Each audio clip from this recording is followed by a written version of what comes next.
Next speaker we got is Bob Hopkins. Thanks, Bob.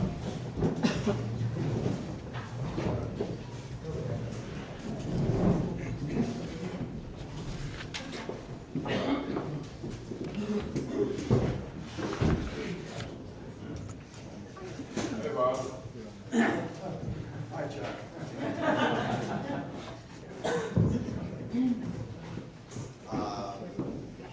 Like Justin, I don't even have anything on my phone, but my relationship with Jim actually began even before I was born. But I didn't really know that I had a relationship with Jim until 1964, when we were at my grandmother's house and my mother picked up a Christmas card and the return address on it was Geyserville. She said, well, that's just up the road. This is Jim Miller. My God, what's he doing? We're in Healdsburg. He's in Geyserville. We arrived in 1954 and Jim in 1963. And so this was in the 60s. And those of you who were here in San Francisco or anywhere else in Northern California in the 60s know it was an interesting time. And it was I got to know Jim well, and it was possible to get, I think the 60s were a time when it was possible to get to know people very well. We were growing prunes when Jim was inspired to plant grapes. Karen mentioned the Cabernet. He didn't always get it right. He also planted Pinot Noir and Gewürztraminer, which are the wrong thing to be planting in Alexander Valley, but he figured that out. Figured that out and replanted. Trial by fire. Jim, as Barney said, great friend, family, you know, it's an interesting subject. And I would say, I don't think I've ever told Justin this, but I've told some mutual friends of ours that when Jim and Bitta were divorced, he got custody of Justin and she got custody of me.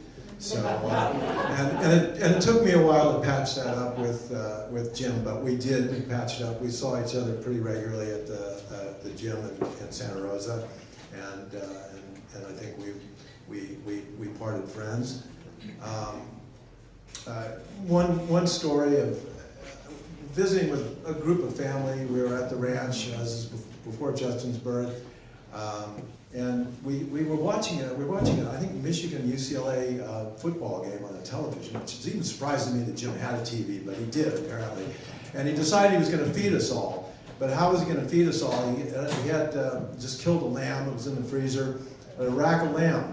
What do you do with a frozen rack of lamb? Well, Jim took the rack of lamb, went out into his garage, powered up the skill saw, turned the rack of lamb into lamb chops. I don't think it did the saw blade any good, but he soon had the lamb chops ready and threw them on the grill. So we had a great dinner. My wife Tony and I had many great picnics on Olive Hill at the ranch.